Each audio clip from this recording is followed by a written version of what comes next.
Assalamualaikum warahmatullahi wabarakatuh. Salam sejahtera, Om Swastiastu, Namo Buddhaya, salam kebajikan, Rahayu, Rahayu, Rahayu. Baik sahabat sejarah, kembali lagi bersama kita di Sejarah Channel. Di video kita malam hari ini, kita mendatangi sebuah tempat. Kali ini saya bersama Pak Ropek ya Pak, selamat malam.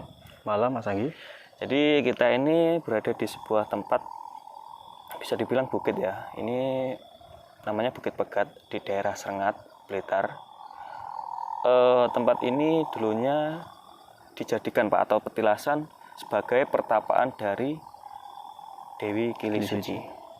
Jadi kalau kita membahas untuk area Blitar, Kediri atau Tulungagung Pak ya, kita pastinya tidak akan kehilangan tentang sejarah atau petilasan atau peninggalan-peninggalan bersejarah karena apa? Semasa Berkesinambungan semasa ini Pak apa? Kerajaan Singosari ataupun kerajaan Kediri, kerajaan Majapahit itu banyak sekali seperti peninggalannya di daerah sini. Ya banyak sekali. Jadi malam hari ini saya dan Pak Ropek akan membahas tentang Dewi Kili Suci dan bagaimana beliau kok sampai di sini.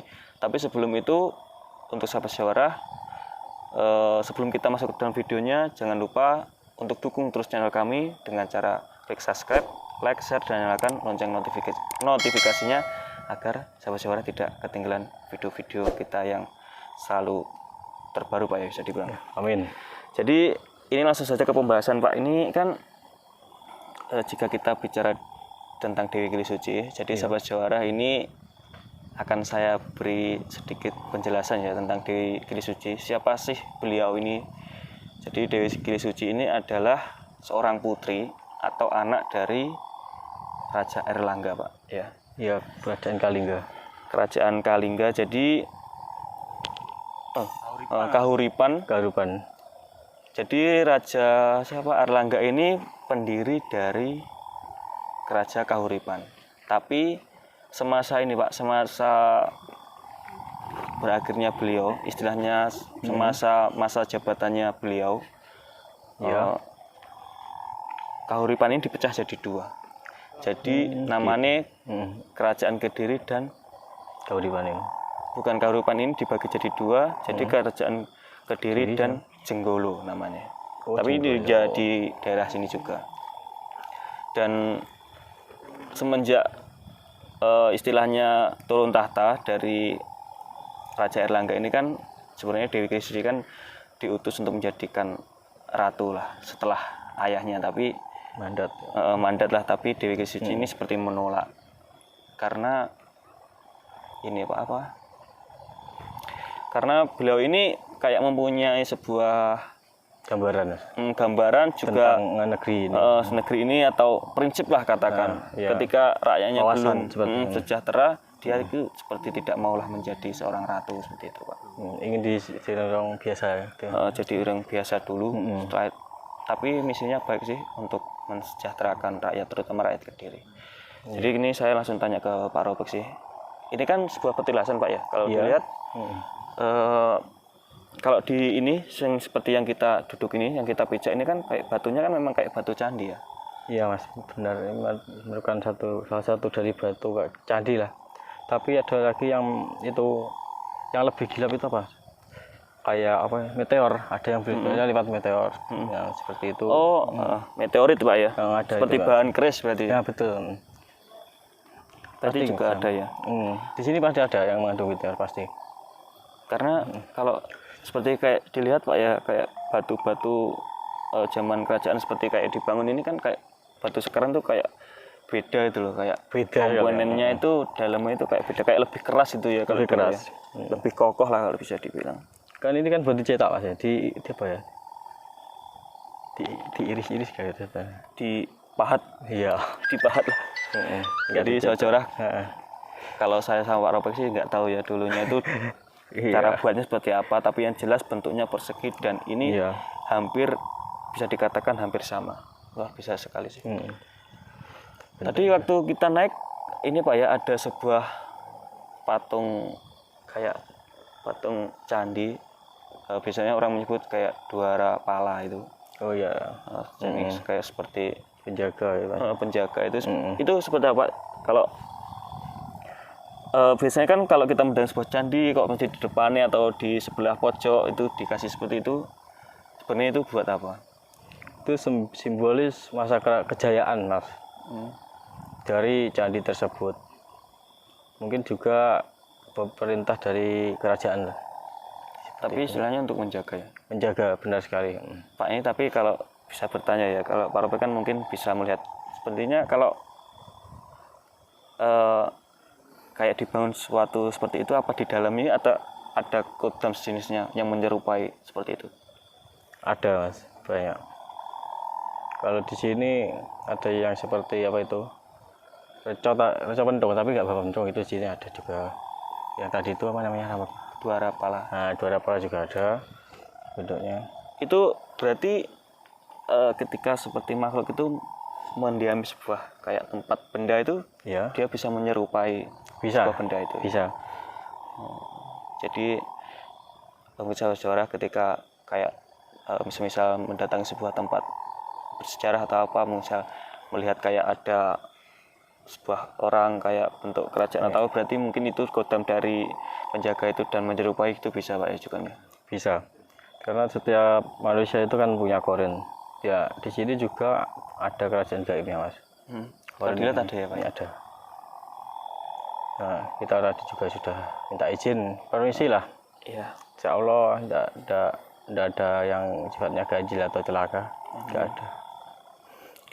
Ini kan ini Pak ya, kan di atas bukit. Bisa dibilang kalau untuk bangunannya kan cuma ini kayak di sebelah itu kayak ada sebuah joglo tapi kecil. Sama kayak ada pohon beringin besar.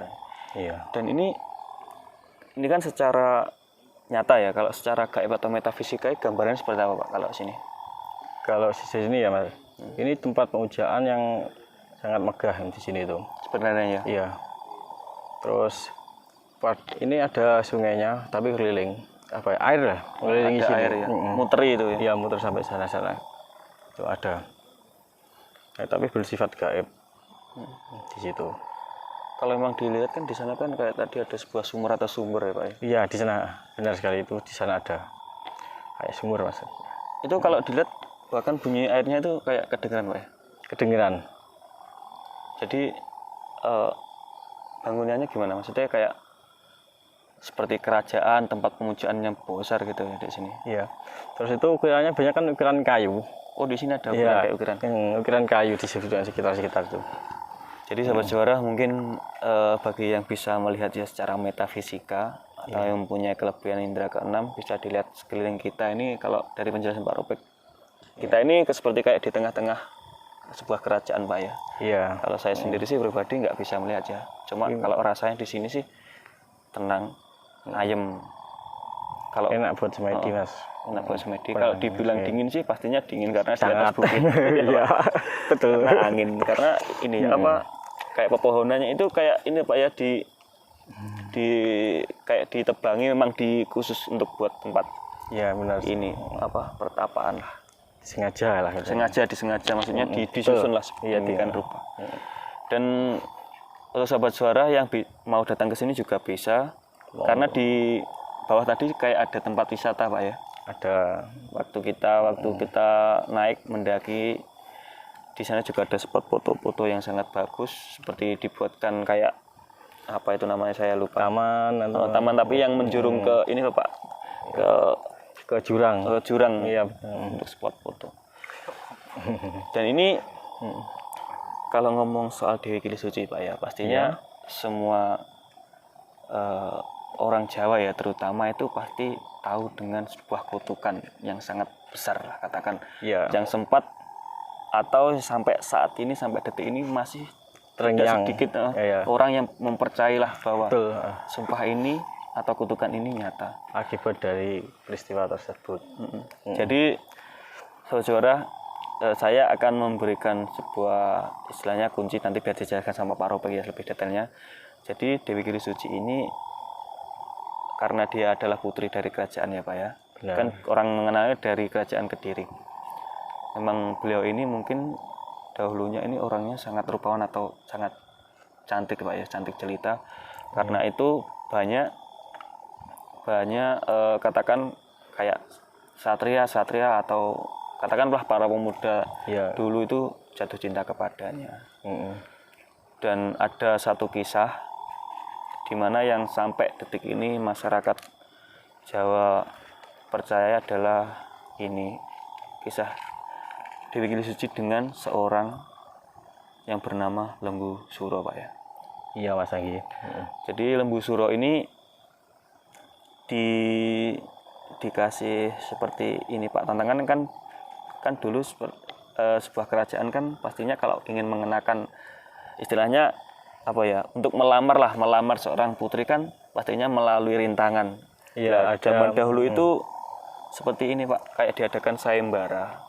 Mungkin sayembaranya seperti perkelahian atau apa. Nah di situ kan mungkin Lembu Suro ini menang, dan karena Dewi Kili Suci ini mungkin tidak mau dengan Lembu Suro, akhirnya memberi tantangan lagi, atau istilahnya apa ya, sayembara. tapi ini langsung dari Dewi Kili Suci, yaitu Dewi Kili Suci mempunyai permintaan disuruh apa, Pak, membuatkan sumur ya kalau nggak salah di Gunung Kelut, dan permintaannya tersebut disetujui oleh si Lembu Suro ini, dan akhirnya si Lembu Suro ini membuat sumur di pucuknya Gunung Kelut. Tapi pastinya Lembu Suro ini dibantu ya dengan mungkin prajuritnya ya, mungkin secara gaib. Singkat cerita, sejenis jin. Singkat cerita, Lembu Suro ini bisa, Pak, bisa mau menggali ini, dan akhirnya karena menyanggupi Mas ya. Menyanggupi karena Dewi Kili Suci ini tahu bahwa Lembu Suro ini akan berhasil, maka karena itu mungkin prajuritnya atau bawahannya Dewi Kili Suci ini menyuruh untuk istilahnya menggagalkan itu dengan cara melempar itu Lembu Suro ke sumur yang digali tadi dan langsung diuruk itu, Pak. Ya. Dan untuk kutukan Lembu Suro sendiri yang sampai saat ini biasanya itu saya dengar dari kakek ya atau nenek dulu bilang, katanya kalau bahasa Jawanya sok lek sampai teko tibane Gunung Kelut iki meledos, Kediri bakal dadi kali, Tulungagung dadi kedung, Blitar dadi latar. Iya, benar. Kalau dijelaskan secara bahasa Indonesia, Kediri dadi kali itu berarti Kediri itu jadi sungai, Pak. Mungkin maksudnya seperti dialiri lahar gitu ya. Iya, banjir dari lahar tersebut karena amarahnya itu tadi. Lembu Suro yang kalau dilegendakan seperti itu. Terus Tulungagung jadi kedung dan Blitar jadi latar. Kalau latar sih kayak sebuah halaman, Pak ya. Rata mungkin karena abu atau pasirnya itu karena efek ledakan tertimbun itu. Jadi sumpahnya itu. Dan singkat cerita, karena Dewi Kili Suci itu tidak mau masyarakatnya istilahnya terancam, Dewi Kili Suci ini melakukan pertapaan setiap bukit, setiap gunung, seperti mengembara, Pak, ditemani sama dayang-dayangnya itu. Dan salah satunya di sini seperti pertapa itu meminta tolong mungkin kepada pangeran ya, kalau sekarang mungkin sama Gusti Allah, Pak ya, katakan Tuhan, sama Tuhan, agar Lembu Suro ini tidak bisa istilahnya menggagalkanlah sumpah dari itu. Dan ini saya langsung tanya ke Pak Robek. Pak, ini kan kalau membahas tentang itu kan cukup menarik. Itu kalau secara definisi atau penjelasannya seperti apa? Apa bisa sih kayak ketika dia bersumpah terus menjadikan ucapan itu benar, bahwasanya kan bencana ini kan datang dari Tuhan. Kalau dari sudut pandang Pak Robek sendiri seperti apa? Mungkin kalau menurut saya seperti ini, Mas. Doa orang yang teraniaya, tersakiti itu kebanyakan diberi oleh Tuhan, diberi ke setimbalnya gitu loh. Masa itu biasanya seperti itu memang. Tapi juga kita ya kembali kepada keyakinan masing-masing. Ada yang bilang itu memang ya tujuannya itu untuk membuang-buang gitu, biar kerajaan tersebut pecah belah. Seperti itu ya, tujuannya gitu. Utama nih ya. Iya, betul. Dan ini yang cukup unik ya, ini Allahu alam ya. beberapa tahun yang lalu, tahun berapa ya saya pastinya kurang ingat, itu Pak, saya waktu di sekolah Gunung Kelut meletus, dan itu pengalaman selama saya ini Pak, selama saya hidup waktu itu meletus karena saya kan di rumahnya kan di daerah Blitar. Seperti abunya itu tidak sampai ke Blitar.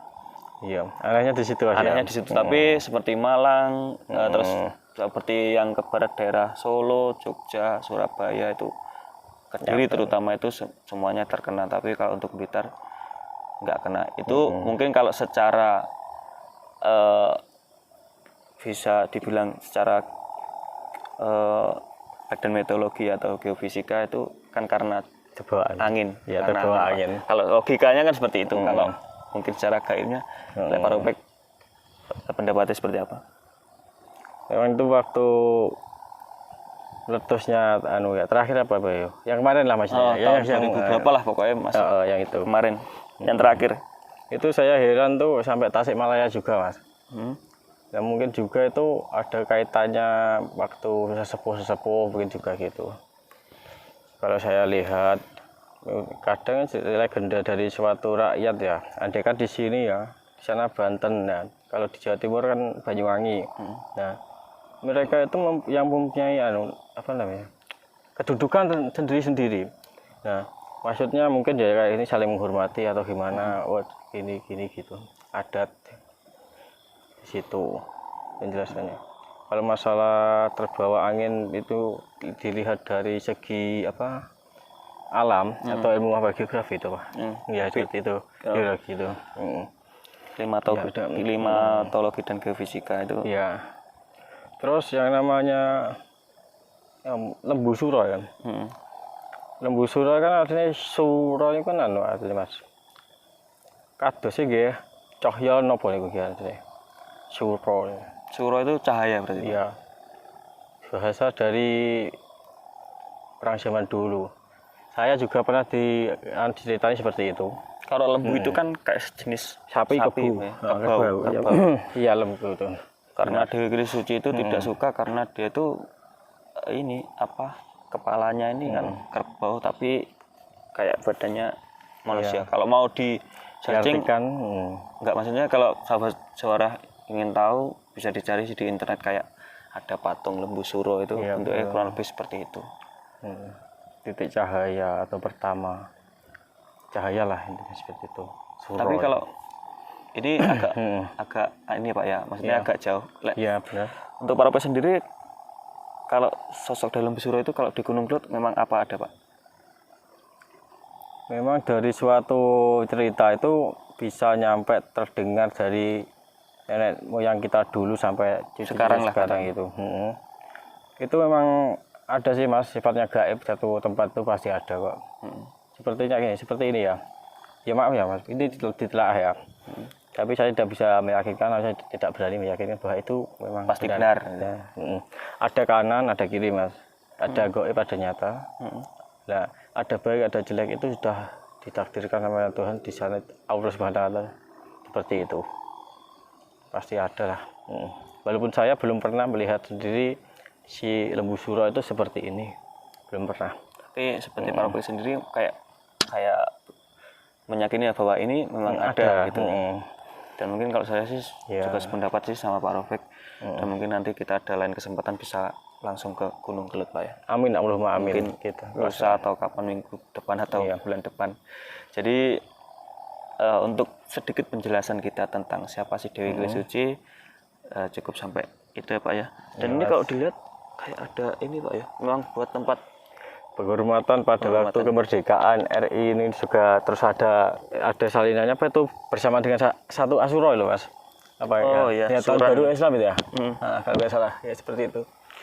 Tapi kalau dilihat memang kayak agamanya sebenarnya kalau Dewi Keris Suci mungkin Buddha ya Pak ya. Tapi semakin kesini ini Hindu.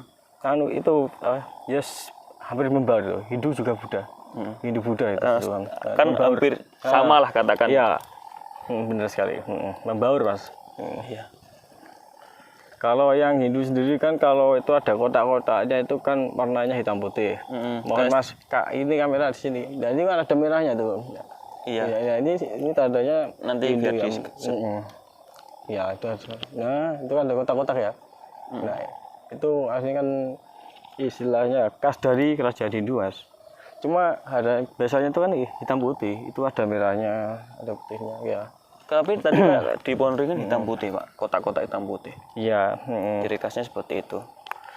Jadi istilahnya kalau kerajaan dulu sih yang kerajaan paling katakan paling tua ya, Ya. memang kerajaannya masih Hindu, Hindu. Buddha. Benar sekali Mas.